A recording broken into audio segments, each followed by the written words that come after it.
Bonjour Monsieur Miloud Brahimi, est-ce que vous pouvez vous présenter pour la radio des sans-voix? Écoutez, en deux mots, je suis avocat spécialisé dans le droit pénal, donc avocat pénaliste, et je suis en même temps un militant des droits de l'homme. Je ne sais pas s'il y a lieu d'ajouter autre chose. Voilà, et j'essaie d'intervenir autant que faire se peut dans les problèmes de société qui agitent le pays et le monde. C'est moi la voix. Nous sommes la voix. Nous sommes tous la voix des sans-voix. En 2017, Amnesty International a constaté une nette baisse des condamnations à mort en Algérie. 27 personnes ont été condamnées à mort contre 50 en 2016 et 62 en 2015. Cette baisse est due à quoi selon vous? Au hasard, simplement. Je ne pense pas qu'il y ait une volonté au niveau de la justice de baisser les condamnations à mort. Si je me trompe, tant mieux. Ce que je sais, c'est que pendant un temps, on condamnait d'autant plus volontiers à mort qu'on savait que la peine ne serait pas exécutée. Donc on se faisait plaisir, entre guillemets, à moindre frais. C'est regrettable et c'est lamentable que le moratoire que l'Algérie a signé, je crois, en 2003, que la suspension de l'exécution des peines de mort date de 1993 et qu'on n'a pas aboli la peine de mort. Mais ça renvoie à un problème général qui interpelle tous les pays musulmans en général et les pays dits arabes en particulier. Que je sache, aucun des pays arabes n'a encore aboli la peine de mort. Voilà quelque chose encore qui nous renvoie au rapport évident entre l'abolition de la peine de mort et la modernité, et le progrès et l'évolution. À l'occasion de la journée mondiale contre la peine de mort, une campagne de sensibilisation sur l'abolition de la peine capitale en Algérie a été programmée aujourd'hui. Diriez-vous que les médias ne travaillent pas assez pour faire justement ce travail de sensibilisation? Non, je pense que globalement les médias jouent un rôle plutôt positif dans les efforts d'abolition de la peine de mort. Le problème renvoie encore une fois au niveau lamentable des sociétés musulmanes et des sociétés dites arabes, puisqu'aucun pays arabe au jour d'aujourd'hui n'a aboli la peine de mort. Et en quoi consiste cette campagne de sensibilisation sur l'abolition de la peine de mort? Je ne sais pas si je peux participer activement à cette campagne, tellement pour moi l'abolition relève de l'évidence. Je ne suis pas des gens qui pourraient maintenant vous développer l'argumentation en faveur de l'abolition. Je suis abolitionniste naturel. Voilà. Maintenant, la campagne de sensibilisation, c'est d'expliquer aux gens que la progression de l'humanité, la marche de l'humanité vers le progrès, vers la modernité, passe par l'abolition de la peine de mort. La preuve, tous les pays modernes, je dis bien tous dans leur intégralité, je vise spécialement les pays de l'Occident, bien sûr, ont aboli la peine de mort. Ce n'est pas un hasard. Je vais vous donner un exemple qui risque de gêner, mais enfin, il faut quand même en parler.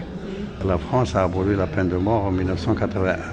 Elle avait à sa tête M. Mitterrand, président de la République. C'est le même Mitterrand qui, au début de la guerre de libération nationale, était ministre de la Justice et qui a vu passer devant lui une cinquantaine de dossiers de peine capitale et qui a agréé à l'exécution d'une cinquantaine de patriotes algériens. Les gens y voient une contradiction, les gens y voient une évolution. On dit c'est pas le même Mitterrand qui a accepté l'exécution des patriotes algériens et qui a aboli la peine de mort. En réalité, c'est tout à fait le même, mais simplement, il considérait quelque part que les Algériens ne sont pas des hommes éligibles aux droits de l'homme, ce qui est le cas bien sûr des Français, et c'est la raison pour laquelle il a accepté que des Algériens soient exécutés, et lorsque la France s'est séparée de l'Algérie, il a décidé l'abolition de la peine de mort, parce que la peine de mort ne concernait plus que les Français, elle ne concernait plus des Algériens.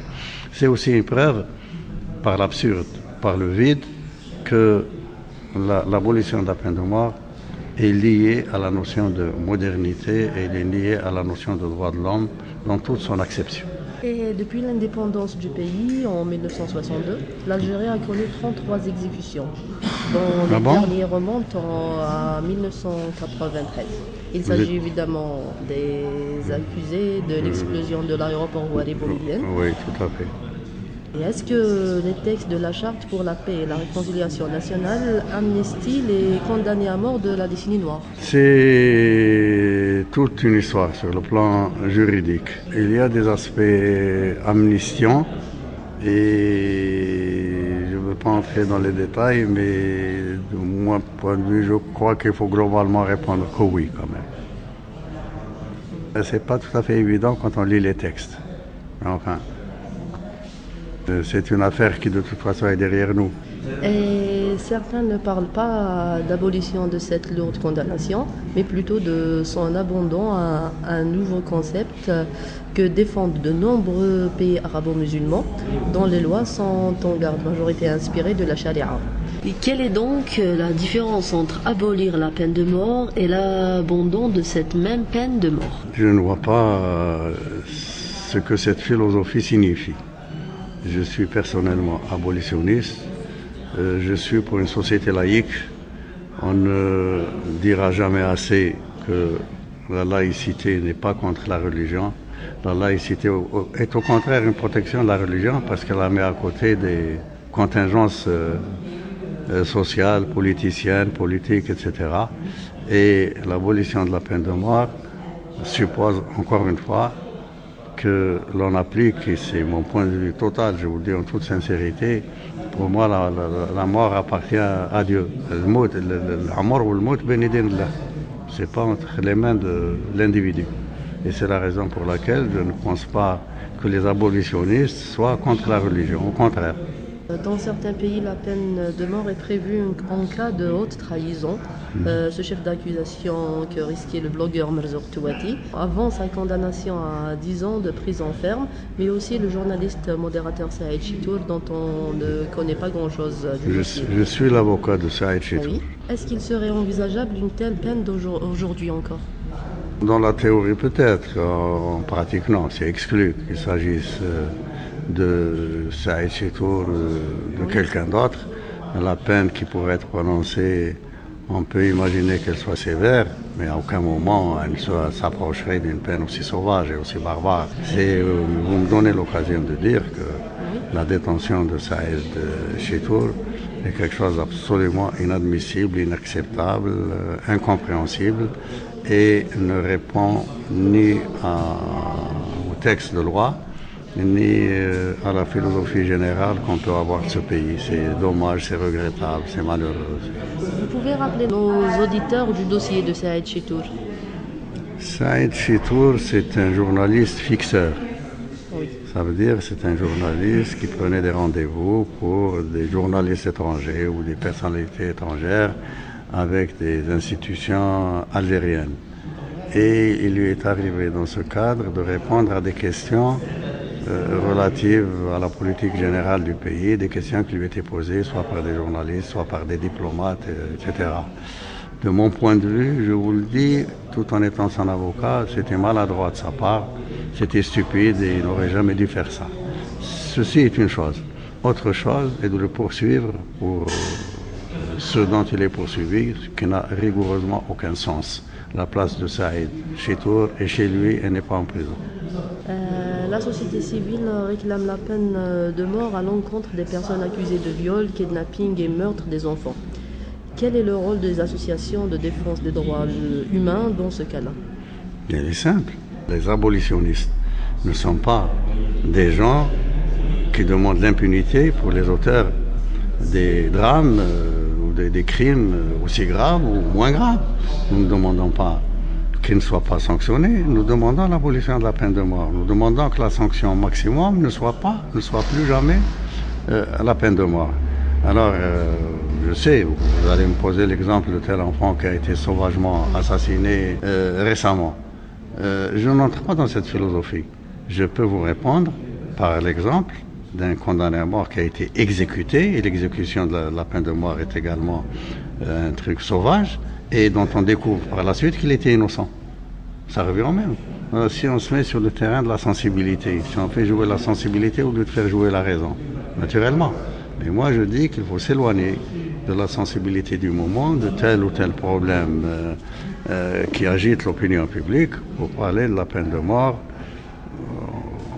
en tant que telle dans une société qui se veut moderne et qui respecte les droits humains et qui respecte la vie.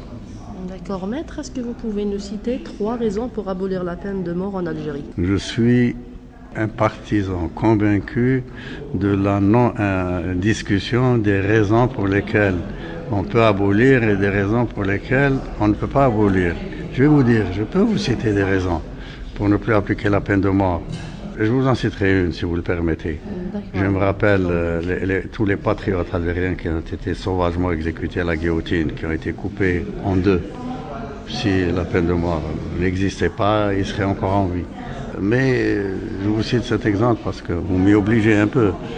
Je dis que la peine de mort, ou le débat sur la peine de mort, doit être à l'abri de ce type de discussion, qui ne nous emmène pas très loin parce que, encore une fois, d'autres gens vous donneraient l'exemple de tel enfant qui a été sauvagement assassiné après avoir été violenté, etc., etc.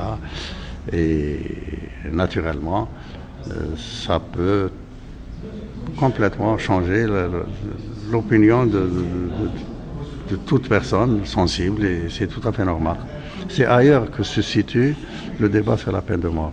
Il se situe au niveau de débat sur les sociétés modernes, sur l'avenir, sur la modernité, sur le fait, encore une fois, c'est une évidence, que tous les pays développés, tous les pays évolués ont aboli la peine de mort, à l'exception notable des États-Unis où il reste quelques États.